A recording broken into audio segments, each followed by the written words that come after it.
वो exit poll इस बार सटीक साबित होणगे। ये कुछ ही घंटिया बाद पता लग जाएगा। इलैक्शन कमीशन दी पूरियां तैयारियां ने, साडियां पूरियां तैयारियां ने। 117 विधान सभा हलकिਆਂ ਦੇ ਵਿੱਚ 117 ਟੀਮਾਂ ਸਾਡੀਆਂ तैनात ने। पल पल ਦੀ ਜਾਣਕਾਰੀ ਹੈ ਜਿਹੜੀ ਤੁਹਾਨੂੰ ਦਿੱਤੀ ਜਾਏਗੀ। कोई अजिहा हलका नहीं होएगा जिथे दी जानकारी तुहाडे तक ना पहुंचे। कौन लीड कर रहा है, कौन पिछे रह गया, कौन जित रहा है, कौन हार रहा है, तमाम जानकारियां जिहड़ियां तुहाडे तक पहुंचाते रहेंगे। इस वड्डी स्क्रीन के तहत तुहानूं दिखाते रहेंगे, लगातार नतीजे भी तुहानूं दिखावांगे। साडे पत्रकार जिहड़े ने वख-वख थावां ते मौजूद ने वो भी दिखावांगे और खास तौर पर माझा मालवा दुआबा वो डेस्क भी तुहानूं दिखावांगे जिथे साडी तैयारी है। दो तस्वीरां मैं जरूर दिखाना चाहना अपने दर्शकों नूं। एक तस्वीर यह है, यह है पंजाब की कुर्सी 2022 किसदा पंजाब। जे तां सखाला किसी नूं बहुमत मिल गया फिर तां एक कुर्सी इन्हां दे विचों ही किसी दी होएगी। अगले 5 सालों के लिए एक कुर्सी का बेताज बादशाह बनूगा।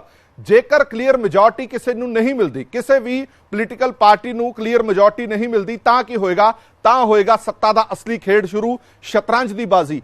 ये पोलीटिकल पार्टियां किस नाल अलायंस करके सरकार बनाणगियां, किहड़ी पार्टी किस नाल गठजोड़ करके अपनी सरकार बनाएगी, ये तमाम जानकारियां जिहड़ियां ये कल ही पता लग सकणगियां। ब्रेकिंग न्यूज़ के तहत आपां प्रोग्राम शुरू करते हैं और साडा मकसद है कि एक एक खबर है जिहड़ी तुहाडे तक पहुंचदी कीती जावे, तां जो कोई भी खबर अजिही ना होवे जिहड़ी तुहाडे तक ना पहुंची होवे। कौन लीड कर रहा है, कौन पिछे रह रहा है, ये तमाम जानकारियां लगातार असीं तुहानूं दिंदे रहांगे। कल ऐलान जाणगे पंजाब विधान सभा चोण दे नतीजे, सब दे सामने होवेगा पंजाब दा सब तो वड्डा फैसला। कल कुछ ही घंटे रह चुके हैं, 18 घंटिया बाद शुरू हो जाएगी काउंटिंग। सवेरे 8 बजे तो काउंटिंग है जिहड़ी वो शुरू हो जाएगी। 14 राउंड की काउंटिंग होएगी और चोण कमीशन ने वोटां की गिणती लई तैयारियां लगभग मुकम्मल कर लिया ने। सारे ऑब्जर्वर तैनात कर दिते गए ने, मुलाजम तैनात कर दिते गए ने। 1304 उम्मीदवारों की किस्मत है जिहड़ी वो दाऽ ते लगी हुई है। 1304 उम्मीदवारों के दिलों दी धड़कनां ने जिहड़ियां वो वधियां होईयां ने। जिस तरह मैं पहला कहा कि एग्जिट पोल ने यह धड़कनां होर ज़्यादा इन्हां दियां वधा दित्तियां ने। पीटीसी न्यूज़ तुहानूं विखाएगा पल पल की कवरेज, कोई अजिहा पल नहीं होएगा जिहड़ा मिस होएगा। एक एक जानकारी है जिहड़ी तुहानूं लगातार दी जाएगी। रोजाना तो लैके नतीजों तक पूरा अपडेट तुहानूं दिता जाएगा। और जब तक साडा अंदाजा है, मतलब 4-5 इलैक्शन मैनूं भी कवरेज कर दिया हो गया है, 11 बजे तक स्थिति है जिहड़ी काफ़ी हद तक साफ हो जाती है कि की होएगा की नहीं होएगा। इस बार एक होर इंटरस्टिंग चीज़ जिहड़ी रहने वाली है वो दर्शकों नाल सांझी जरूर कर दीए। इस बार जित हार का मार्जिन बड़ा नैरो रहने वाला है, क्योंकि पिछली बारी असीं देखते सी कि 10,000 की लीड है, ये लीड टुटनी बड़ी औखी है। ये 5,000 की लीड है, 5,000 की लीड टुटनी बड़ी औखी है। पर इस बार जिहड़ा जित हार का मार्जिन रहने वाला वो बहुत नैरो रहने वाला है, वो बहुत थोड़ा रहने वाला है। एक बार तुहानूं तस्वीर मैं अपने डेस्क भी दिखाना चाहना। ये वड्डी स्क्रीन तो तुसीं देख ली है। ये साडी पूरी तैयारी है। ये साडा मालवा डेस्क है, क्योंकि मालवा एरिया वड्डा है, सब तो वध सीटां मालवे दे विच ने। इस करके सारी मालवा डेस्क की तुसीं तैयारी देख सकते हो। ये साडा मालवा डेस्क हैगा जिहड़ा तमाम जानकारियां, क्योंकि असी शफल की हुई सारिया चीज़ां जिहड़े मालवे के रिपोर्टर ने वो मालवे के रिपोर्टर डेस्क ते इन्फॉर्मेशन लगातार देंगे और डेस्क सानू लगातार इन्फॉर्मेशन देगा। इन्हां दे कोले बैल रखी है, मैं मीत कहूँगा बैल मार के दिखा दें। कोई भी इन्फॉर्मेशन आएगी, कोई जानकारी आएगी, इस रिंग के तहत जो भी इत्थे मौजूद होएगा इन्हां को पहुँचेगा और वो जानकारी तुहाडे तक पहुँचती की जाएगी। ये साडा मालवा डेस्क है। इस तो बाद आ जाने आ माझे डेस्क ते। माझे डेस्क नाल भी गल करांगे, क्योंकि माझे दे बड़ियां दी निगाह हैगी है, अख हैगी है, क्योंकि माझा इस बार बड़ा हॉट सीट्स लैके बैठा होया। माझे ते बड़ियां निगाहां ने लोकां दियां, मालवे दे नाल नाल माझे ते भी साडी पूरी तैयारी है। इस तरह दुआबा, हालांकि इस बार दुआबे ने थोड़ा निराश जरूर किया, वोटिंग परसेंटेज घट रही है, पर दुआबे का डेस्क भी तुसीं देख सकते हो कि ये दुआबे के जिन्ने साडे पत्रकार होणगे जिहड़े फील्ड दे विच होणगे वो दुआबे की सारी जानकारी है जिहड़ी वो डेस्क ते देणगे और डेस्क तो सारी जानकारी है जिहड़ी असीं तुहाडे तक पहुँचदी करांगे। पोलीटिकल पार्टियां और सियासी एक्सपर्ट भी जिहड़े ने वो साडे नाल मौजूद रहणगे। तमाम जानकारियां लगातार तुहानूं दिंदे रहांगे। इस वड्डी स्क्रीन ते 117 साडे पत्रकार ने, वो 117 पत्रकार भी तुहानूं लगातार दिखांदे रहांगे, क्योंकि ये इस बार की जिहड़ी फाइट है बड़ी इंटरस्टिंग रहने वाली है। पिछली बारी जे पंजाब का इतिहास जे तुसीं 1.5 दहाका पिछे चले जाओ तो मुकाबला आमो सामने का हुंदा सीगा, कांग्रेस वर्सेस अकाली दल बीजेपी गठजोड़। उदों नतीजे भी इदां लगदा सी कि या तो यह आएगा या यह आएगा। इस बार जिहड़ा मुकाबला है वो 2 कोना भी है, कई थावां ते तिकोना भी है, कई थावां ते 4 कोना, कई थावां ते 5 कोना फाइट भी हैगी है। ਅਜੇ ਇਹਦੇ ਵਿੱਚ ਬੜੇ ਇੰਟਰਸਟਿੰਗ ਨਤੀਜੇ ਰਹਿਣ ਵਾਲੇ ਹੋਣਗੇ। ਪਲ ਪਲ ਦੇ ਵਿੱਚ ਉਹ ਟ੍ਰੈਂਡਸ ਚੇਂਜ ਹੋਣਗੇ। ਆ ਅੱਗੇ ਚਲਾ ਗਿਆ, ਉਹ ਪਿੱਛੇ ਚਲਾ ਗਿਆ। ਇਹ ਤੁਹਾਨੂੰ ਹੌਟ ਸੀਟਸ ਦਿਖਾਣੇ ਆ ਕੁਝ ਕਿ ਹੌਟ ਸੀਟਸ ਕਿਹੜੀਆਂ ਨੇ। ਮਜੀਠਾ ਸਭ ਤੋਂ ਪਹਿਲਾਂ ਹੌਟ ਸੀਟ ਤੁਹਾਨੂੰ ਮਜੀਠਾ ਦੀ ਦਿਖਾਣੇ ਆ। ਗਨੀਵ ਕੌਰ ਸ਼੍ਰੋਮਣੀ ਅਕਾਲੀ ਦਲ ਦੇ ਉਮੀਦਵਾਰ, ਜਗਵਿੰਦਰਪਾਲ ਸਿੰਘ ਜੱਗਾ ਕਾਂਗਰਸ ਦੇ ਉਮੀਦਵਾਰ, ਲਾਲੀ ਮਜੀਠੀਆ ਆਮ ਆਦਮੀ ਪਾਰਟੀ ਦੇ ਉਮੀਦਵਾਰ, ਪ੍ਰਦੀਪ ਸਿੰਘ ਭੁੱਲਰ ਭਾਜਪਾ ਦੇ ਉਮੀਦਵਾਰ। ਇਹ ਸੀਟ ਬੜੀ ਇੰਪੋਰਟੈਂਟ ਹੈ। ਇੱਕ ਇੰਟਰਸਟਿੰਗ ਚੀਜ਼ ਤੁਹਾਨੂੰ ਦਿਖ ਰਹੀ ਹੋਣੀ ਹੈ, ਦੋ ਸ਼ਕਲਾਂ ਮਿਲਦੀਆਂ ਜੁਲਦੀਆਂ ਤੁਹਾਨੂੰ ਲੱਗ ਰਹੀਆਂ ਹੋਣੀਆਂ, ਔਰ ਇਹ ਦੋ ਸ਼ਕਲਾਂ ਇਸ ਕਰਕੇ ਮਿਲਦੀਆਂ ਜੁਲਦੀਆਂ ਕਿਉਂਕਿ ਆਪਸ ਦੇ ਵਿੱਚ ਦੋਵੇਂ ਭਰਾ ਨੇ, ਜਗਵਿੰਦਰਪਾਲ ਜੱਗਾ ਤੇ ਲਾਲੀ ਮਜੀਠੀਆ। ਇਹ ਦੋਵੇਂ ਸਗੇ ਭਰਾ ਨੇ। ਦਰਅਸਲ ਲਾਲੀ ਮਜੀਠੀਆ ਅਕਸਰ ਮਜੀਠਾ ਤੋਂ ਚੋਣ ਲੜਦੇ ਨੇ, ਪਰ ਇਸ ਵਾਰ ਉਹਨਾਂ ਨੇ ਆਪਣਾ ਪਾਲਾ ਬਦਲ ਲਿਆ ਔਰ ਆਮ ਆਦਮੀ ਪਾਰਟੀ ਦੇ ਵਿੱਚ ਉਹ ਸ਼ਾਮਲ ਹੋ ਗਏ। ਆਮ ਆਦਮੀ ਪਾਰਟੀ ਨੇ ਲਾਲੀ ਮਜੀਠੀਆ ਨੂੰ ਆਪਣਾ ਉਮੀਦਵਾਰ ਬਣਾ ਦਿੱਤਾ। ਦੂਜੇ ਪਾਸੇ ਕਾਂਗਰਸ ਨੇ ਚਾਲ ਚਲੀ, ਲਾਲੀ ਮਜੀਠੀਆ ਦੇ ਭਰਾ ਨੂੰ ਹੀ ਟਿਕਟ ਦੇ ਕੇ ਉਹਨਾਂ ਦੇ ਖਿਲਾਫ ਖੜਾ ਕਰ ਦਿੱਤਾ। ਕਾਂਗਰਸ ਤੇ ਆਪ ਆਮੋ ਸਾਹਮਣੇ ਹੋ ਗਏ। ਇਸੇ ਤਰ੍ਹਾਂ ਗਨੀਵ ਕੌਰ ਸ਼੍ਰੋਮਣੀ ਅਕਾਲੀ ਦਲ ਦੇ ਉਮੀਦਵਾਰ ਨੇ, ਪਹਿਲੀ ਵਾਰੀ ਚੋਣ ਲੜ ਰਹੇ ਨੇ। ਬਿਕਰਮ ਮਜੀਠੀਆ ਜਿਹੜੇ ਨੇ ਉਹਨਾਂ ਨੇ ਆਪਣਾ ਹਲਕਾ ਮਜੀਠਾ ਛੱਡਿਆ, ਉਹ ਅੰਮ੍ਰਿਤਸਰ ਚਲੇ ਗਏ। ਇਸ ਕਰਕੇ ਗਨੀਵ ਕੌਰ ਨੇ ਜਿਹੜੇ ਸ਼੍ਰੋਮਣੀ ਅਕਾਲੀ ਦਲ ਦੇ ਉਮੀਦਵਾਰ ਨੇ। ਇਸੇ ਤਰ੍ਹਾਂ ਭਾਜਪਾ ਦੇ ਉਮੀਦਵਾਰ ਪ੍ਰਦੀਪ ਸਿੰਘ ਭੁੱਲਰ ਨੇ। ਅਕਸਰ ਸ਼੍ਰੋਮਣੀ ਅਕਾਲੀ ਦਲ ਭਾਜਪਾ ਇਕੱਠੇ ਚੋਣ ਲੜਦਾ ਹੈ, ਇਸ ਵਾਰ ਭਾਜਪਾ ਦੇ ਲਈ ਹੋਂਦ ਦੀ ਲੜਾਈ ਹੈ, ਭਾਜਪਾ ਕੱਲਾ ਚੋਣ ਲੜ ਰਹੀ ਹੈ। ਸੋ ਇਹ ਦਿੱਗਜ ਦੀਆਂ ਸੀਟਾਂ ਦੇ ਸਮੀਕਰਨ ਨੇ ਬਣਦੇ ਵਿਗੜਦੇ। ਇਹ तमाम ਜਾਣਕਾਰੀਆਂ ਜਿਹੜੀਆਂ ਸਾਨੂੰ ਪਤਾ ਲੱਗਦੀਆਂ ਰਹਿਣਗੀਆਂ। ਇਸ ਵਾਰ ਹੋਂਦ ਦੀ ਲੜਾਈ ਬਹੁਤ ਵੱਡੀ ਹੈਗੀ ਹੈ, ਜਿਹਦੇ ਵਿੱਚ ਭਾਜਪਾ ਵੀ ਸ਼ਾਮਲ ਹੈ, ਜਿਹਦੇ ਵਿੱਚ ਸੰਯੁਕਤ ਸਮਾਜ ਮੋਰਚਾ ਵੀ ਸ਼ਾਮਲ ਹੈ, ਜਿਹਦੇ ਵਿੱਚ ਕੈਪਟਨ ਅਮਰਿੰਦਰ ਸਿੰਘ ਦੀ ਪਾਰਟੀ ਵੀ ਸ਼ਾਮਲ ਹੈ। ਉਹਨਾਂ ਪਾਰਟੀਆਂ ਦੇ ਲਈ ਇਸ ਵਾਰ ਹੋਂਦ ਦੀ ਲੜਾਈ ਜ਼ਰੂਰ ਹੈਗੀ ਹੈ, ਜਿਹੜੀਆਂ ਪਹਿਲੀ ਵਾਰ ਇਲੈਕਸ਼ਨ ਲੜ ਰਹੀਆਂ ਨੇ ਜਾਂ ਜਿਹੜੀਆਂ ਆਪਣੇ ਭਾਈਵਾਲਾ ਤੋਂ ਇਲਾਵਾ ਪਹਿਲੀ ਵਾਰੀ ਇਲੈਕਸ਼ਨ ਲੜ ਰਹੀਆਂ ਨੇ। ਲਗਾਤਾਰ ਤੁਹਾਨੂੰ ਦਿੱਗਜ ਦੀਆਂ ਸੀਟਾਂ ਦੇ ਸਮੀਕਰਨ ਨੇ ਜਿਹੜੇ ਉਹ ਦਿਖਾ ਰਹੇ ਆ ਕਿ ਕਿਹੜੀਆਂ ਸੀਟਾਂ ਨੇ ਜਿਹੜੀਆਂ ਉਹ ਹੌਟ ਸੀਟਸ ਨੇ ਪੰਜਾਬ ਦੀਆਂ, ਜਿਨ੍ਹਾਂ ਤੇ ਸਾਰਿਆਂ ਦੀ ਨਜ਼ਰ ਰਹੇਗੀ। ਤਕਰੀਬਨ ਸਾਰੀਆਂ ਹੀ ਸੀਟਾਂ ਕਹਿ ਲਓ ਕਿ ਇਸ ਵਾਰ ਤਾਂ ਪੰਜਾਬ ਦੀਆਂ ਹੌਟ ਸੀਟਸ ਬਣੀਆਂ ਹੋਈਆਂ ਨੇ, ਜਿੱਥੇ ਤੁਹਾਨੂੰ ਸਾਬਕਾ ਸੀਐਮ ਵੀ ਨਜ਼ਰ ਆ ਜਾਣਗੇ, ਤੁਹਾਨੂੰ ਸਾਬਕਾ ਡਿਪਟੀ ਸੀਐਮ ਵੀ ਨਜ਼ਰ ਆ ਜਾਣਗੇ, ਤੁਹਾਨੂੰ ਸਾਂਸਦ ਵੀ ਨਜ਼ਰ ਆ ਜਾਣਗੇ, ਮੌਜੂਦਾ ਪ੍ਰਧਾਨ ਵੀ ਨਜ਼ਰ ਆ ਜਾਣਗੇ, ਮੌਜੂਦਾ ਮੁੱਖ ਮੰਤਰੀ ਵੀ ਨਜ਼ਰ ਆ ਜਾਣਗੇ। ਸੋ ਇਹ ਸਾਰੀਆਂ ਚੀਜ਼ਾਂ ਦੀ ਪਰਮਾਰ ਹੈਗੀ ਹੈ ਜਿਹੜੀ ਉਹ ਲੱਗੀ ਹੋਈ ਹੈ। ਫੀਲਡ ਦੇ ਵਿੱਚ ਕਿੱਦਾਂ ਦੀ ਤਿਆਰੀ ਸਾਡੀ ਉਹ ਵੀ ਦਿਖਾਣੀ ਬੜੀ ਜ਼ਰੂਰੀ ਹੈ ਕਿ ਫੀਲਡ ਦੇ ਵਿੱਚ ਇਲੈਕਸ਼ਨ ਕਮਿਸ਼ਨ ਦੀ ਕੀ ਤਿਆਰੀ ਹੈ ਔਰ ਸਾਡੀ ਕੀ ਤਿਆਰੀ ਹੈ। ਪੀਟਰ ਸਾਡੇ ਨਾਲ ਜੁੜੇ ਹੋਏ ਨੇ ਜਲੰਧਰ ਤੋਂ, तमाम ਦੁਆਬੇ ਦਾ ਹਾਲ ਦੱਸਣਗੇ ਪੀਟਰ ਪਤਰਸ ਮਸੀਹ, ਇਹਨਾਂ ਦੀ ਪੂਰੀ ਪਕੜ ਹੈ। ਪੀਟਰ, ਤੁਹਾਡੇ ਪਿੱਛੇ ਅਸੀਂ ਤਿਆਰੀਆਂ ਵੀ ਦੇਖ ਰਹੇ ਹਾਂ, ਇਲੈਕਸ਼ਨ ਕਮਿਸ਼ਨ ਦੀਆਂ ਤਿਆਰੀਆਂ ਲੱਗਦਾ ਵਧੀਆ ਹੈ ਇਸ ਵਾਰ। ਕਿੱਦਾਂ ਦੀਆਂ ਤਿਆਰੀਆਂ ਨੇ? ਔਰ ਮੈਂ ਵੈਸੇ ਪਹਿਲਾਂ ਦੱਸ ਚੁੱਕਾ ਕਿ 11 11:30 ਤੱਕ ਤਸਵੀਰ ਕਾਫੀ ਹੱਦ ਤੱਕ ਸਾਫ਼ ਹੋ ਜਾਂਦੀ ਹੈ। ਕੀ ਮੇਰਾ ਅੰਦਾਜ਼ਾ ਠੀਕ ਹੈ? 11 11:30 ਤੱਕ ਤਸਵੀਰ ਸਾਫ਼ ਹੋ ਜਾਏਗੀ? ਬਿਲਕੁਲ ਹਰਪ੍ਰੀਤ ਜੀ, ਸਭ ਤੋਂ ਪਹਿਲਾਂ ਤਾਂ ਮੈਂ ਤੁਹਾਨੂੰ ਦੱਸ ਦਵਾਂ ਕਿ 10 ਮਾਰਚ ਦਾ ਦਿਨ ਬੇहद ਅਹਿਮ ਦਿਨ ਪੰਜਾਬ ਦੀ ਸਿਆਸਤ ਦੇ ਵਾਸਤੇ ਔਰ 1304 ਉਮੀਦਵਾਰਾਂ ਦੀ ਜਿਹੜੀ ਕਿਸਮਤ ਦਾ ਫੈਸਲਾ ਹੋਣਾ, ਉਹਨਾਂ ਦੇ ਵਿੱਚ ਦੁਆਬੇ ਦੇ 210 ਉਮੀਦਵਾਰ ਵੀ ਨੇ। ਔਰ ਜੇਕਰ ਜ਼ਿਲ੍ਹਾਵਾਰ ਗੱਲ ਕਰਾਂ ਤਾਂ ਜਲੰਧਰ ਜ਼ਿਲ੍ਹੇ ਦੇ 94 ਉਮੀਦਵਾਰ, ਹੁਸ਼ਿਆਰਪੁਰ ਜ਼ਿਲ੍ਹੇ ਦੇ 7 ਵਿਧਾਨ ਸਭਾ ਹਲਕਿਆਂ ਦੇ 65 ਉਮੀਦਵਾਰ ਔਰ 35 ਉਮੀਦਵਾਰ ਕਪੂਰਥਲਾ ਦੇ ਔਰ 26 ਉਮੀਦਵਾਰ ਵਿਧਾਨ ਸਭਾ ਹਲਕੇ ਜਿਹੜੇ ਨਵਾਂ ਸ਼ਹਿਰ ਦੇ ਅੰਦਰ ਜਿਹੜੇ ਹਲਕੇ ਆਉਂਦੇ ਨੇ, 3 ਵਿਧਾਨ ਸਭਾ ਹਲਕੇ ਜਿਨ੍ਹਾਂ ਦੇ ਵਿੱਚ ਬਲਾਚੌਰ, ਬੰਗਾ ਔਰ ਨਵਾਂ ਸ਼ਹਿਰ। ਤਾਂ 210 ਉਮੀਦਵਾਰ ਇਹਨਾਂ 4 ਜਿਹੜੇ ਜ਼ਿਲ੍ਹੇ ਨੇ ਉਹਨਾਂ ਦੇ ਬਣਦੇ ਨੇ। ਕਹਿਣ ਦਾ ਭਾਵ ਕਿ ਦੁਆਬੇ ਦੇ 210 ਉਮੀਦਵਾਰ ਜਿਨ੍ਹਾਂ ਦੀ ਕਿਸਮਤ ਦਾ ਕੱਲ ਫੈਸਲਾ ਹੋਣਾ। ਔਰ ਈਵੀਐਮ ਮਸ਼ੀਨਾਂ ਜਿਹੜੀਆਂ 10 ਮਾਰਚ ਤੋਂ ਵੱਖ-ਵੱਖ ਸਟਰੋਂਗ ਰੂਮਾਂ ਦੇ ਉੱਤੇ ਪਈਆਂ ਹੋਈਆਂ ਨੇ। ਇਸ ਵਕਤ ਮੈਂ ਸਪੋਰਟਸ ਕਾਲਜ ਦੇ ਜਿਹੜਾ ਵਿਹੜੇ ਦੇ ਵਿੱਚ ਖੜਾ ਆ, ਇੱਥੇ ਤਿਆਰੀਆਂ ਪੂਰੀਆਂ ਕਰ ਲਈਆਂ ਗਈਆਂ ਨੇ ਇਲੈਕਸ਼ਨ ਕਮਿਸ਼ਨ ਦੇ ਵੱਲੋਂ, ਕਿਉਂਕਿ ਇਹ ਇਮਾਰਤ ਹੈ, ਇਸ ਦੇ ਨਾਲ ਲੱਗਦੀ ਜਿਹੜੀ ਮੈਰੀਟੋਰੀਅਸ ਸਕੂਲ ਦੀ ਇਮਾਰਤ ਹੈ ਔਰ ਨਾਲ ਜਿਹੜਾ ਲੈਂਡ ਰਿਕਾਰਡ ਦੀ ਜਿਹੜੀ ਬਿਲਡਿੰਗ ਹੈ, ਇਹ 3 ਇਮਾਰਤਾਂ ਨੇ ਜਿਨ੍ਹਾਂ ਦੇ ਵਿੱਚ 9 ਵਿਧਾਨ ਸਭਾ ਹਲਕਿਆਂ ਦੀਆਂ ਜਿਹੜੀਆਂ ਈਵੀਐਮ ਮਸ਼ੀਨਾਂ ਨੇ ਉਹ 10 ਮਾਰਚ ਤੋਂ ਪਈਆਂ ਨੇ। ਕੱਲ ਸਵੇਰੇ 8 ਵਜੇ ਇਹ ਈਵੀਐਮ ਮਸ਼ੀਨਾਂ ਖੁੱਲਣੀਆਂ ਨੇ ਔਰ ਵੱਖ-ਵੱਖ ਜਿਹੜੇ ਵਿਧਾਨਕ ਹਲਕੇ ਹੈਗੇ ਨੇ ਜਿਨ੍ਹਾਂ ਦੇ ਵਿੱਚ ਜਲੰਧਰ ਜ਼ਿਲ੍ਹੇ ਦੇ Phillaur, Shahkot, Nakodar, Adampur, Jalandhar central, Jalandhar north, Jalandhar west ਔਰ ਕਰਤਾਰਪੁਰ 9 ਵਿਧਾਨ ਸਭਾ ਹਲਕਿਆਂ ਦੇ ਉਮੀਦਵਾਰਾਂ ਦੀ ਕਿਸਮਤ ਦਾ ਫੈਸਲਾ ਕੱਲ ਇਸੇ ਸਥਾਨ ਤੋਂ ਹੋਣਾ ਹੈ। ਇਹਨਾਂ ਇਮਾਰਤਾਂ ਨੇ ਤੈਅ ਕਰਨਾ ਕਿ ਜਲੰਧਰ ਦੇ 9 ਵਿਧਾਨ ਸਭਾ ਹਲਕਿਆਂ ਦੇ ਉੱਤੇ ਕਿਹੜੇ-ਕਿਹੜੇ ਉਮੀਦਵਾਰ ਨੂੰ ਜਿੱਤ ਮਿਲਦੀ ਹੈ। ਇਹਨਾਂ ਇਮਾਰਤਾਂ ਦੇ ਵਿੱਚੋਂ ਉਹ ਸਾਰੀ ਸਿਚੁਏਸ਼ਨ ਜਿਹੜੀ ਕਲੀਅਰ ਹੋਏਗੀ। ਜਿਵੇਂ ਤੁਸੀਂ ਆਖ ਰਹੇ ਹੋ ਕਿ 11 11:30 ਵਜੇ ਤੱਕ ਜਿਹੜੇ ਹੋਰ ਚਾਹੁੰਦੇ ਆ, ਇਹ ਰਾਉਂਡ ਕਿੰਨੇ ਹੋਣ ਦੇ? ਕੀ 14 ਰਾਉਂਡ ਫਿਕਸ ਨੇ ਜਾਂ ਜਿੰਨੀ ਵੋਟ ਪੋਲ ਹੋਈ ਆ ਉਸ ਹਿਸਾਬ ਦੇ ਨਾਲ ਰਾਉਂਡ ਘੱਟ ਵੱਧ ਕੀਤੇ ਜਾ ਸਕਦੇ ਨੇ? ਇਲੈਕਸ਼ਨ ਕਮਿਸ਼ਨ ਨੇ ਕਿਹਾ ਕਿ ਜ਼ਿਆਦਾਤਰ ਥਾਵਾਂ ਤੇ 14 ਰਾਉਂਡਸ ਦੀ ਕਾਊਂਟਿੰਗ ਰੱਖੀ ਅਸੀਂ।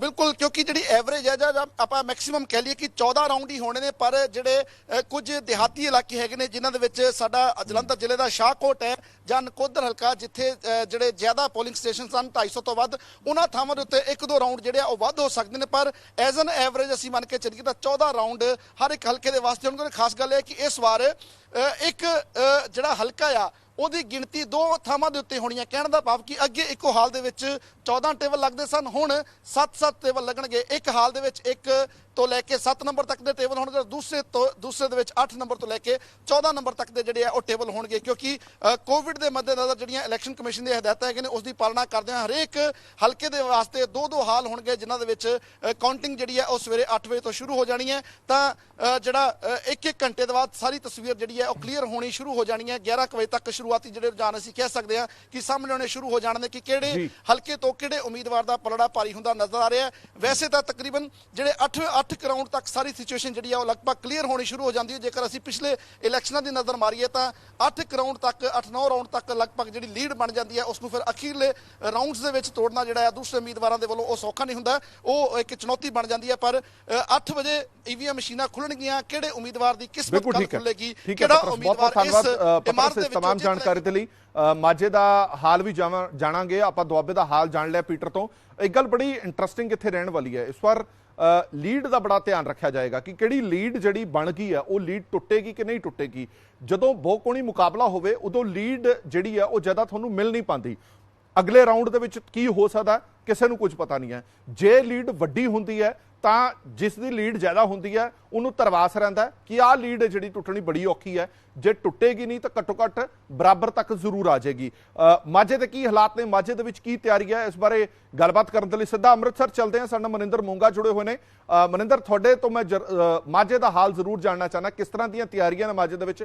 ਜਿਵੇਂ ਮੈਂ ਕਹਿ ਰਿਹਾ ਸੀਗਾ ਕਿ ਇਸ ਵਾਰ ਜਿੱਤ ਹਾਰ ਦਾ ਮਾਰਜਨ ਹੈ ਜਿਹੜਾ ਉਹ ਬੜਾ ਨੈਰੋ ਰਹਿਣ ਵਾਲਾ ਹੈ, ਸੋ ਇਸ ਗੱਲ ਕਰਕੇ 14 ਦੇ 14 ਰਾਊਂਡ ਡਿਸਾਈਡਡ ਹੋਣਗੇ। ਇਹ ਨਹੀਂ ਕਹਿ ਸਕਦੇ ਤੁਸੀਂ ਕਿ 10 ਰਾਊਂਡ ਤੋਂ ਬਾਅਦ ਤੁਸੀਂ ਨਤੀਜਾ ਐਲਾਨ ਦਿਓਗੇ ਕਿ ਆਹ ਜਿੱਤ ਰਿਹਾ, ਜਿੱਥੇ ਮਾਰਜਨ ਬੜਾ ਥੋੜਾ ਰਹੇਗਾ। ਪਹਿਲਾਂ ਇਹ ਹੁੰਦਾ ਸੀਗਾ ਕਿ 10 ਰਾਊਂਡ ਹੋਣ ਤੋਂ ਬਾਅਦ ਜੇ ਲੀਡ ਤੁਹਾਡੀ 10,000 15,000 20,000 ਹੈ, ਤੁਸੀਂ ਇਹ ਤੈਅ ਮੰਨਦੇ ਸੀਗੇ ਕਿ ਆਹ ਉਮੀਦਵਾਰ ਜਿੱਤ ਗਿਆ, ਆਹ ਲੀਡ ਟੁੱਟਣੀ ਨਹੀਂ। ਹੁਣ ਮੈਨੂੰ ਲੱਗਦਾ ਕਿ ਇਸ ਵਾਰ ਘੱਟ ਹੀ ਸੀਟਾਂ ਤੇ ਅਜਿਹਾ ਕੁਝ ਦੇਖਣ ਨੂੰ ਮਿਲੇਗਾ।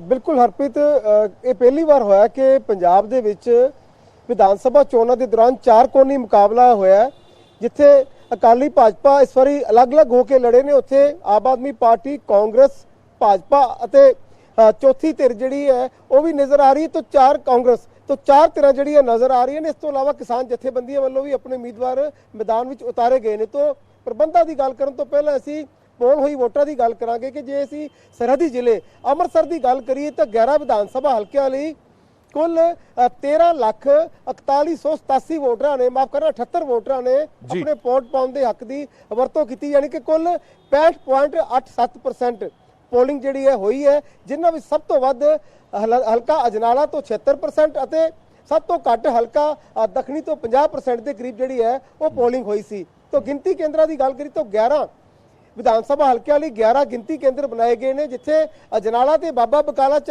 ਆਪੋ ਆਪਣੇ ਹਲਕਿਆਂ ਵਿੱਚ ਗਿਣਤੀ ਕੇਂਦਰ ਬਣਾਏ ਗਏ ਨੇ। ਉੱਥੇ ਬਾਕੀ ਸਾਰੇ ਰਹਿੰਦੇ 9 ਵਿਧਾਨ ਸਭਾ ਹਲਕਿਆਂ ਦੇ ਲਈ ਅੰਮ੍ਰਿਤਸਰ ਸ਼ਹਿਰ ਦੇ ਵਿੱਚ ਵੱਖ-ਵੱਖ ਸਕੂਲਾਂ ਕਾਲਜਾਂ ਵਿੱਚ ਗਿਣਤੀ ਕੇਂਦਰ ਬਣਾਏ ਗਏ ਨੇ, ਜਿੱਥੇ ਪੈਰਾਮਿਲਟਰੀ ਫੋਰਸਿਸ ਤੇ ਪੰਜਾਬ ਪੁਲਿਸ ਦਾ ਸਖਤ ਪਹਿਰਾ ਹੈ। 3 ਘੇਰੇ ਜਿਹੜੇ ਹੈ ਸੁਰੱਖਿਆ ਦੇ ਉਹ ਤੈਨਾਤ ਕੀਤੇ ਗਏ ਨੇ ਗਿਣਤੀ ਕੇਂਦਰਾਂ ਦੇ ਅੰਦਰ। ਔਰ ਜੇਕਰ ਬਾਹਰ ਦੀ ਗੱਲ ਕਰੀਏ ਤਾਂ 500 ਮੀਟਰ ਦੇ ਘੇਰੇ ਦੇ ਵਿੱਚ ਕਰੜੇ ਸੁਰੱਖਿਆ ਪ੍ਰਬੰਧ ਕੀਤੇ ਗਏ ਨੇ, ਨਾਕਾਬੰਦੀ ਕੀਤੀ ਗਈ ਹੈ ਔਰ ਕਿਸੇ ਨੂੰ ਵੀ ਆਪਣੇ ਵਹੀਕਲ ਤੇ ਅੰਦਰ ਆਉਣ ਦੀ ਇਜਾਜ਼ਤ ਜਿਹੜੀ ਹੈ ਉਹ ਨਹੀਂ ਦਿੱਤੀ ਜਾ ਰਹੀ। ਇੱਥੋਂ ਤੱਕ ਕਿ ਰਿਟਰਨਿੰਗ ਅਫਸਰ ਨੂੰ ਵੀ ਆਪਣੀ ਗੱਡੀ ਜਿਹੜੀ ਹੈ ਬਾਹਰ ਪਾਰਕ ਕਰਕੇ ਅੰਦਰ ਜਾਣਾ ਪਊ। ਕਿਸੇ ਨੂੰ ਵੀ ਚਾਹੇ ਮੀਡੀਆ ਮੋਬਾਈਲ ਅੰਦਰ ਲਿਜਾਣ ਦੀ ਇਜਾਜ਼ਤ ਬਿਲਕੁਲ ਨਹੀਂ ਦਿੱਤੀ ਜਾਊਗੀ। ਹਰ ਗਿਣਤੀ ਕੇਂਦਰ 'ਚ ਮੀਡੀਆ ਸੈਂਟਰ ਇੱਕ ਤਿਆਰ ਕੀਤਾ ਗਿਆ ਹੈ, ਜਿੱਥੇ ਤੱਕ ਜਾ ਕੇ ਮੀਡੀਆ ਪਲ ਪਲ ਦੀ ਜਾਣਕਾਰੀ ਜਿਹੜੀ ਹੈ ਉਹ ਉੱਥੋਂ ਹਾਸਲ ਕਰ ਸਕਦਾ ਹਰ ਰਾਊਂਡ ਦੀ। ਜਿੱਥੋਂ ਤੱਕ ਅਸੀਂ ਰਾਊਂਡ ਦੀ ਗੱਲ ਕੀਤੀ ਹੈ ਤਾਂ ਸਾਡੇ ਨਾਲ ਜੋ ਜਾਣਕਾਰੀ ਸਾਂਝੀ ਕੀਤੀ ਗਈ ਜ਼ਿਲ੍ਹਾ ਚੋਣ ਕਮਿਸ਼ਨਰ ਜ਼ਿਲ੍ਹਾ ਚੋਣ ਅਧਿਕਾਰੀ ਵੱਲੋਂ, ਉਸ ਅਨੁਸਾਰ ਜਿਸ ਵਿਧਾਨ ਸਭਾ ਹਲਕੇ ਦੇ ਗਿਣਤੀ ਕੇਂਦਰ ਵਿੱਚ ਟੇਬਲ ਘੱਟ ਨੇ, ਕਿਉਂਕਿ ਜ਼ਿਆਦਾਤਰ ਵਿਧਾਨ ਸਭਾ ਹਲਕਿਆਂ ਦੇ ਗਿਣਤੀ ਕੇਂਦਰਾਂ ਵਿੱਚ 14 ਟੇਬਲ ਯਾਨੀ ਕਿ 2 ਹਾਲ ਤਿਆਰ ਕੀਤੇ ਗਏ ਆ, ਹਰ ਹਾਲ ਦੇ ਵਿੱਚ 7 ਟੇਬਲ ਲਗਾਏ ਗਏ ਨੇ। ਪਰ ਜਿਨ੍ਹਾਂ ਵਿਧਾਨ ਸਭਾ ਹਲਕਿਆਂ ਦੇ ਟੇਬਲ ਘੱਟ ਨੇ, ਜਿਸ ਤਰ੍ਹਾਂ ਰਾਜਾ ਸਾਂਸੀ ਦੇ ਵਿੱਚ 10 ਟੇਬਲ ਨੇ, ਤਾਂ ਉੱਥੇ ਜਿਹੜੇ ਰਾਊਂਡ ਹੈ ਉਹ 20 ਤੋਂ ਵੀ ਵੱਧ ਹੋ ਸਕਦੇ ਨੇ। ਪਰ ਐਵਰੇਜ ਕਿਉਂਕਿ 14 ਟੇਬਲ ਨੇ ਤਾਂ ਜ਼ਿਆਦਾਤਰ ਹਲਕਿਆਂ ਦੀ ਗਿਣਤੀ ਦੀ ਜਿਹੜੀ 14 ਰਾਊਂਡ ਦੇ ਵਿੱਚ ਹੀ ਸਮਾਪਤ ਹੋ ਸਕਦੀ। ਪਰ ਜੇ ਕੁੱਲ ਨਤੀਜਿਆਂ ਦੀ ਗੱਲ ਕਰਾਂਗੇ ਤਾਂ 1 ਤੋਂ 2 ਵਜੇ ਤੱਕ ਪੂਰੇ ਚੋਣ ਨਤੀਜੇ ਜਿਹੜੇ ਹੈ ਉਹ ਆ ਜਾਣਗੇ। ਪੂਰੀ ਤਸਵੀਰ ਜਿਹੜੀ ਹੈ ਉਹ ਸਾਫ਼ ਹੋ ਜਾਊਗੀ। ਮਾਝਾ ਆਪਣੇ ਆਪ ਦੇ ਵਿੱਚ ਬੜੀਆਂ ਸਾਰੀਆਂ ਹੌਟ ਸੀਟਸ ਸਮੋ ਕੇ ਬੈਠਾ ਹੋਇਆ। ਜਿਹੜੇ ਐਗਜ਼ਿਟ ਪੋਲ ਆਏ ਨੇ, ਐਗਜ਼ਿਟ ਪੋਲ ਤੋਂ ਬਾਅਦ ਬੜੀਆਂ ਚਰਚਾਵਾਂ ਹੋਈਆਂ ਹੋਣੀਆਂ ਨੇ, ਸਿਆਸੀ ਸਫ਼ਿਆਂ ਦੇ ਵਿੱਚ ਚਰਚਾਵਾਂ ਹੋਈਆਂ। ਪਰ ਲੀਡਰਾਂ ਦਾ ਕੀ ਰਿਐਕਸ਼ਨ ਹੈ? ਭਾਵੇਂ ਸਾਰੀਆਂ ਪੋਲੀਟੀਕਲ ਪਾਰਟੀਆਂ, ਜਿਹੜਾ ਧਿਰ ਦਾ ਹੱਥ ਐਗਜ਼ਿਟ ਪੋਲ ਦੇ ਵਿੱਚ ਉੱਚਾ ਹੁੰਦਾ ਉਹ ਤਾਂ ਐਗਜ਼ਿਟ ਪੋਲ ਨੂੰ ਸਹੀ ਮੰਨਦਾ, ਪਰ ਜਿਨ੍ਹਾਂ ਨੂੰ ਨੰਬਰ ਘੱਟ ਮਿਲਦੇ ਨੇ ਉਹ ਐਗਜ਼ਿਟ ਪੋਲ ਤੇ ਭਰੋਸੇਯੋਗਤਾ ਤੇ ਸਵਾਲ ਜ਼ਰੂਰ ਚੁੱਕਦੇ ਨੇ। ਉਸ ਤੇ ਕਈ ਤਰ੍ਹਾਂ ਦੇ ਕਿੰਤੂ ਪਰੰਤੂ ਆਏ ਹੋਣੇ ਇੱਥੇ ਵੀ। ਬਿਲਕੁਲ ਜ਼ਾਹਿਰ ਜੀ ਗੱਲ ਹੈ, ਜਿਸ ਤਰ੍ਹਾਂ ਜ਼ਿਆਦਾਤਰ ਐਗਜ਼ਿਟ ਪੋਲ ਨੂੰ ਵੱਲੋਂ ਆਪ ਨੂੰ ਉੱਤੇ ਦਰਸਾਇਆ ਗਿਆ ਤੇ ਉਹ ਆਪ ਦੇ ਖੇਮੇ ਵਿੱਚ ਕੁਛ ਹੀ ਲਹਿਰ ਹੈ, ਪਰ ਬਾਕੀ ਸਾਰੀਆਂ ਪਾਰਟੀਆਂ ਵੱਲੋਂ ਇਸ ਐਗਜ਼ਿਟ ਪੋਲ ਦਾ ਵਿਰੋਧ ਕੀਤਾ ਜਾ ਰਿਹਾ ਹੈ। ਸ਼੍ਰੋਮਣੀ ਅਕਾਲੀ ਦਲ ਦੇ ਪ੍ਰਧਾਨ ਸੁਖਬੀਰ ਸਿੰਘ ਬਾਦਲ ਸੱਚਖੰਡ ਸ੍ਰੀ ਹਰਿਮੰਦਰ ਸਾਹਿਬ ਵਿਖੇ ਨਤਮਸਤਕ ਹੋਣ ਲਈ ਆਏ ਸਨ। ਉਹਨਾਂ ਨੇ ਇੱਥੋਂ ਤੱਕ ਕਿ ਐਗਜ਼ਿਟ ਪੋਲ ਨੂੰ ਬੈਨ ਕਰਨ ਤੱਕ ਦੀ ਵੀ ਮੰਗ ਕੀਤੀ ਹੈ, ਇਸ ਨੂੰ ਆਧਾਰਹੀਨ ਦੱਸਿਆ। ਔਰ ਨਿਲ ਜੋਸ਼ੀ ਜੋ ਕਿ ਹਲਕਾ ਉੱਤਰੀ ਤੋਂ ਉਮੀਦਵਾਰ ਨੇ, ਉਹਨਾਂ ਨੇ ਵੀ ਇਸੇ ਤਰ੍ਹਾਂ ਬੇਬੁਨਿਆਦ ਦੱਸਦਿਆਂ ਐਗਜ਼ਿਟ ਪੋਲ ਨੂੰ ਇਹ ਕਿਹਾ ਕਿ ਇਹ ਹਵਾ ਬਣਾਉਣ ਦਾ ਜਿਹੜਾ ਉਹ ਇੱਕ ਫਰੇਮ ਤਿਆਰ ਕੀਤਾ ਗਿਆ ਸੀ ਤਾਂ ਕਿ ਸੱਟਾ ਮਾਰਕੀਟ ਜਿਹੜੀ ਹੈ ਉਸ ਨੂੰ ਪ੍ਰਭਾਵਿਤ ਕੀਤਾ ਜਾ ਸਕੇ। ਤਾਂ ਅਲੱਗ-ਅਲੱਗ ਰਿਐਕਸ਼ਨ ਜਿਹੜੇ ਹੈ ਉਹ ਵੱਖ-ਵੱਖ ਆਗੂਆਂ ਦੇ ਸਾਹਮਣੇ ਆ ਰਹੇ ਨੇ। ਕਾਂਗਰਸੀ ਆਗੂਆਂ ਵੱਲੋਂ ਵੀ ਜ਼ਿਆਦਾਤਰ ਜੋ ਹੈ ਐਗਜ਼ਿਟ ਪੋਲ ਦਾ ਵਿਰੋਧ ਕੀਤਾ ਗਿਆ, ਇਸ ਨੂੰ ਝੂਠ ਫਰੇਬ ਦੱਸਿਆ ਗਿਆ, ਇਸ ਨੂੰ ਕੁਝ ਪੱਖਪਾਤ ਕਰਦੇ ਹੋਏ ਵੀ ਦੱਸਿਆ ਗਿਆ। ਪਰ ਆਮ ਲੋਕਾਂ ਦੀ ਗੱਲ ਕਰੀਏ ਤੇ ਆਮ ਲੋਕ ਵੀ ਇਸ ਤੇ ਯਕੀਨ ਕਰਦੇ ਨਜ਼ਰ ਨਹੀਂ ਆ ਰਹੇ। ਹਾਲਾਂਕਿ ਕਿਤੀ ਸਰਕਾਰ ਬਣੂ, ਕਿਹੜੀ ਪਾਰਟੀ ਕਿੰਨੀਆਂ ਸੀਟਾਂ ਲਊ, ਇਹ ਜਿਹਾ ਥਰਮਾਮੀਟਰ ਕਿਸੇ ਕੋਲ ਨਹੀਂ ਕਿ ਕੋਈ ਇਸ ਸਮੇਂ ਤੋਂ ਪਹਿਲਾਂ ਇਸ ਬਾਰੇ ਐਲਾਨ ਕਰ ਸਕੇ, ਇਸ ਬਾਰੇ ਦਾਅਵਾ ਕਰ ਸਕੇ। ਪਰ ਲੋਕ ਇਹ ਕਹਿੰਦੇ ਸੀ, ਜ਼ਰੂਰ ਸੁਣੇ ਹੈ ਕਿ ਇਹੋ ਜੀ ਕੋਈ ਗੱਲ ਜਿਹੜੀ ਹੈ ਉਹ ਨਜ਼ਰ ਨਹੀਂ ਆ ਰਹੀ ਕਿ ਇੰਨੀਆਂ ਜ਼ਿਆਦਾ ਸੀਟਾਂ ਖਾਸ ਕਰਕੇ ਮਾਝੇ ਚ ਜਿੱਥੇ 2017 ਵਿੱਚ ਸਾਰੇ ਐਗਜ਼ਿਟ ਪੋਲ ਦੀ ਭਰੋਸੇਯੋਗਤਾ ਤੇ ਸਵਾਲ ਜ਼ਰੂਰ ਚੁੱਕੇ ਜਾਂਦੇ ਨੇ।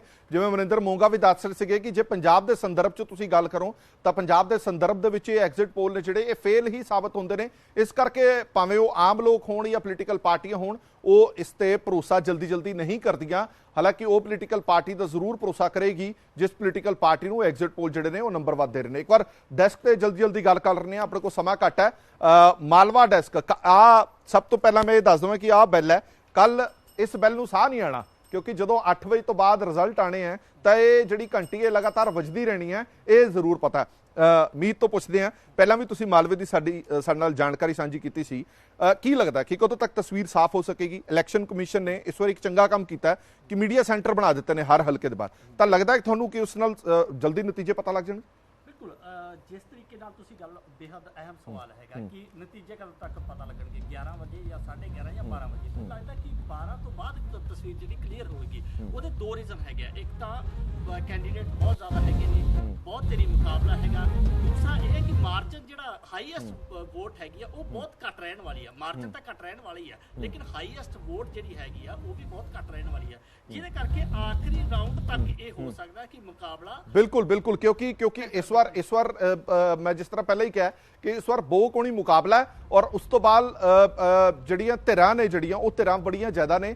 ਸਭ ਦਾ ਇੰਤਜ਼ਾਰ ਰਹੇਗਾ ਕਿ ਨਤੀਜੇ ਕਦੋਂ ਆਉਂਦੇ ਨੇ। ਜਦੋਂ ਲੀਡ ਮਿਲਣੀ ਸ਼ੁਰੂ ਹੋਏਗੀ ਉਹ ਲੀਡ ਵੀ ਥੋੜੀ ਰਹੇਗੀ। ਜਦ ਤੱਕ ਮੁਕਾਬਲਾ ਦੇਖਿਆ ਜਾ ਰਿਹਾ, ਇਹ ਲੱਗ ਰਿਹਾ ਕਿ ਇਸ ਵਾਰ ਲੀਡ ਹੈ ਜਿਹੜੀ ਉਹ ਵੀ ਥੋੜੀ ਰਹਿਣ ਵਾਲੀ ਹੈ। ਜੇ ਲੀਡ ਥੋੜੀ ਰਹੇਗੀ ਤਾਂ ਅਗਲੇ ਰਾਊਂਡ ਦੇ ਵਿੱਚ ਟੁੱਟ ਵੀ ਸਕਦੀ ਹੈ। ਇਸ ਕਰਕੇ ਪਹਿਲਾਂ ਨਿਰਧਾਰਿਤ ਕਰ ਦੇਣਾ ਕਿ ਇਹ ਉਮੀਦਵਾਰ ਬਾਜ਼ੀ ਮਾਰ ਗਿਆ, ਉਹ ਮੈਨੂੰ ਲੱਗਦਾ ਕਿ ਥੋੜਾ ਜਲਦਬਾਜ਼ੀ ਹੋਏਗੀ। ਸੋ तमाम ਜਾਣਕਾਰੀਆਂ ਤੁਹਾਡੇ ਤੱਕ ਲਗਾਤਾਰ ਪਹੁੰਚਾਉਂਦੇ ਰਹਾਂਗੇ ਇਸ ਡੈਸਕ ਦੇ ਜ਼ਰੀਏ। 117 ਵਿਧਾਨ ਸਭਾ ਹਲਕਿਆਂ ਦੇ ਵਿੱਚ ਸਾਡੀਆਂ ਟੀਮਾਂ ਦੇ ਜ਼ਰੀਏ ਸਾਡੇ ਨਾਲ ਖਾਸ ਮਹਿਮਾਨ ਵੀ ਜੁੜੇ ਰਹਿਣਗੇ, ਪੋਲੀਟੀਕਲ ਪਾਰਟੀਆਂ ਦੇ ਲੋਕ ਵੀ ਜੁੜੇ ਰਹਿਣਗੇ।